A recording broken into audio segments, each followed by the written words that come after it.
Selamat sore buat siapa saja yang kebetulan menyaksikan video ini di mana saja kalian berada. Video ini sebenarnya ditujukan buat orang-orang yang bergerak di bidang rajut atau circular knitting ya. Baik sebagai operator, teknisi, asisten montir atau apa sajalah yang berhubungan dengan knitting ya. Yang mungkin ada yang belum tahu, ingin tahu atau ingin belajar tentang apa dan bagaimana cara setting mesin knitting. Pembahasan kali ini sudah udah berdasarkan pengalaman saya pribadi baik secara teori maupun secara praktek lapangan. Dalam kesempatan kali ini saya akan mencoba membahas bagaimana sih mengkonversi gramasi ke Yanleng. Soalnya ada beberapa teman saya yang bertanya bagaimana sih cara merubah gramasi ke Yanleng. Seperti contoh misalkan benang 30S gramasi 125 berapa sih Yanlengnya? Nah ini ada sebagian teman saya yang belum tahu. Sebenarnya sih mereka pun sudah mencoba mencari informasi entah apakah ke kepala montirnya atau misalkan ke staf produksinya atau ke kepala bagiannya atau ke siapa saja yang dianggap lebih tinggi di perusahaannya. Ternyata mereka tidak mendapatkan jawaban yang memuaskan. Entah itu terlalu sulit menjabarkannya, entah emang yang ditanyanya malas untuk mengajarinya. Saya tidak tahu, ya itu hak mereka saja. Sebelum saya melanjutkan ke pokok materi tentang bagaimana merubah gramasi ke Yanleng, saya mau mengingatkan kembali, mungkin di antara kawan-kawan ada yang lupa apa sih itu gramasi, apa itu si Yanleng. Saya akan cuman mengulas sedikit saja ya. Gramasi itu adalah berat per sentimeter persegi. Jadi kalau makin berat gramasi maka si kain itu semakin panjang, semakin pendek.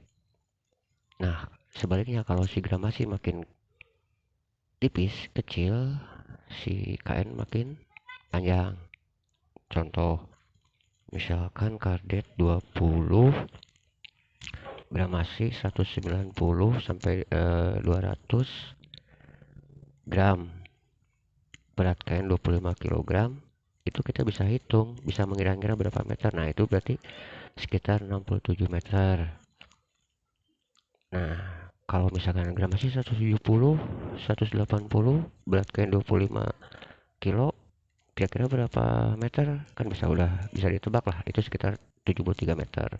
Nah, itu untuk gramasi. Untuk YL sendiri ya sebenarnya sih sama-sama saja, cuman metodenya aja yang beda. Kalau YL tuh dihitung dari makannya jarum. Contoh misalkan YL 125 per 100 jarum ini yang umum dipakai. Walaupun misalkan ada yang juga menggunakan YLSP, itu biasanya menggunakan 50 jarum, atau ada juga yang menggunakan full jarum. Tapi yang saya akan bahas di sini kan yang umum, yang pakai 100 jarum. Nah, untuk YL pun begitu. Kalau misalkan YL-nya makin panjang, kain makin tipis. Kalau YL-nya makin pendek, kain makin tebal. Nah, itu sepintas tentang gramasi dan YL, dan mungkin kalian ada yang lupa. Oke, sekarang kita langsung aja ke materi. Sebelum kita lanjut, kalau bisa siapkan dulu ballpoint, kertas untuk mencatat ya. Soalnya kalau lihat video kadang-kadang agak susah juga. Oke, kita mulai. Di sini kita sebut saja rumus ya, biar mudah gitu. Anggap aja rumus gitu. Nah, di sini yang pertama untuk benang 30S. Ini 30S.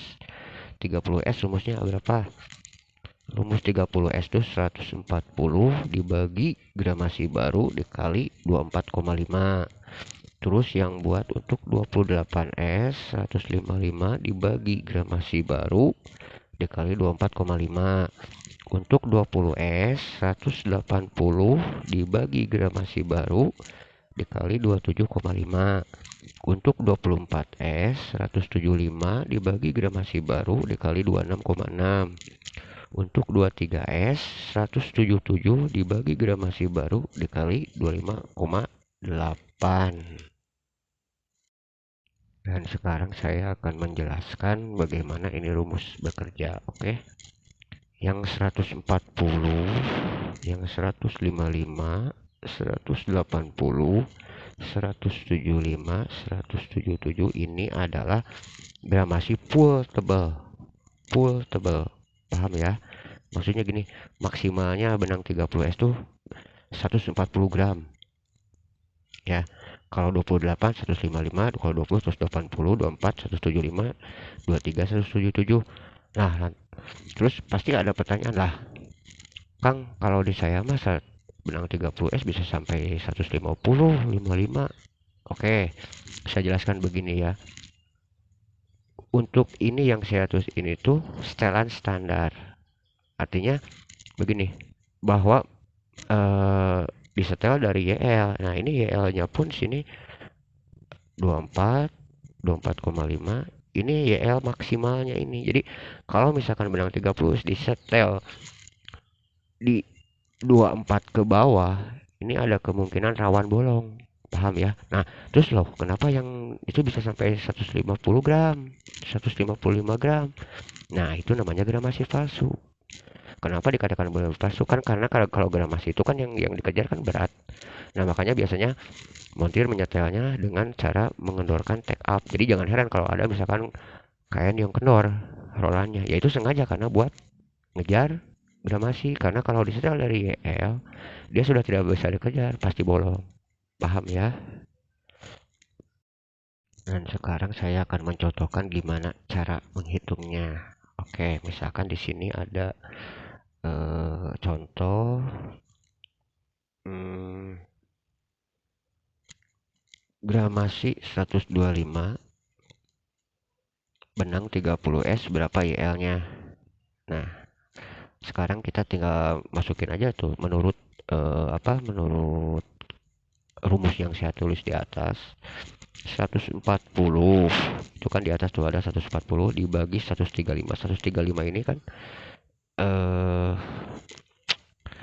gramasi baru kan, 125 ini gramasi baru sama dengan, nah ini hasil maksudnya gini, 140 dibagi 125 sama dengan 1,12 dikali 24,5. Ini yang di atas nih 24,5, hasilnya 27,44 dibulatkan jadi 27,5. Jadi YL dari 125 gram benang 30 tuh YL nya 27,5.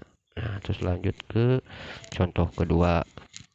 Contoh kedua ini benang 28. Ini benang 28. Ini benang 28. 28S.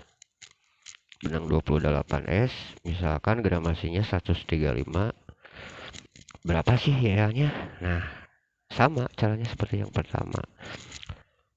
155 itu kan ya yang ini nih, 155 nih benang 28 nih dibagi gramasi baru. Ya, ini gramasi barunya kan 135. 135 sama dengan hasilnya 1,1481. Ini sekian-sekian kan, cuma saya dipendekin aja segini ya.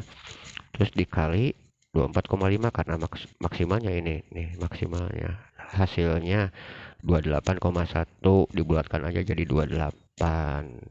Nah, yang lainnya sama, misalkan 20S, ya tinggal kalian hitung-hitung aja seperti kayak yang di atas. Nah, gitu. Itu satu-satu contohnya. Nah, gampang kan? Nah, sekarang tadi mungkin masih bingung ini masalah ini ya. Misalkan kok di saya 20S bisa sampai gramasi 190 sampai 200 atau 95 seperti yang saya jelaskan tadi. Itu namanya gramasi palsu.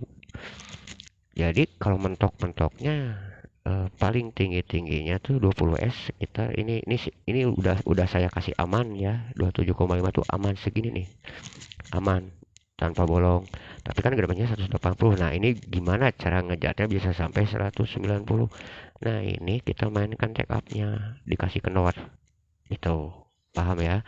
Makanya jangan heran kalau misalkan ada pergantian gramasi tapi si montir tidak merubah diameter puli. cuman menggunakan take up ya, karena mungkin yang disetel yang diminta gramasi bukan YL. Tapi kalau untuk YL mah nggak bisa, harus tetap diputar dari pulinya. Paham ya? Oke. Jadi kesimpulannya antara gramasi sama YL sebenarnya lebih akurat YL, karena kalau gramasi itu ada istilah gramasi palsu seperti yang saya tadi bilang. Dan misalkan kan kalau kita udah setel nih sekarang nih, terus tunggu sejam atau misalkan sehari atau 2 hari, itu pasti gramasinya naik. Misalkan awalnya 125, setelah besok dicek kain sudah motong, bisa jadi itu yang udah satu malam tuh bisa nyampe dari awalnya 125 jadi 130. Nah itu kelemahannya gramasi, berbeda dengan YL. Kalau YL tuh akurat, jadi dia nggak berubah, nggak kena efek apa namanya, nggak efek kelembaban lah. Itu ya kira-kira. Paham ya? Oke, begitu penjelasannya. Mudah-mudahan kawan-kawan bisa paham dengan penjelasan metode saya barusan, karena menurut saya ini udah paling mudah lah, tidak terlalu banyak beribet gitu ya. Tapi kalau misalkan kalian merasa kurang jelas, ya silakan ditulis aja di komentar. Dan jangan lupa juga untuk di subscribe channelnya, biar saya juga lebih semangat lagi membuat tutorial atau tips-tipsnya lah tentang radio. Soalnya terus terang aja banyak hal yang mau saya share lah tentang keniting ini, walaupun mungkin penontonnya hanya sedikit lah ya, cuman bagian keniting-keniting aja gitu. Kalau untuk umum sih kayaknya nggak butuh gitu. Tapi ya kan karena niatnya juga berbagi, ya silahkan saja lah, buat saya tidak nggak masalah gitu ya. Oke kawan-kawan, semoga kalian sukses. Assalamualaikum warahmatullahi wabarakatuh.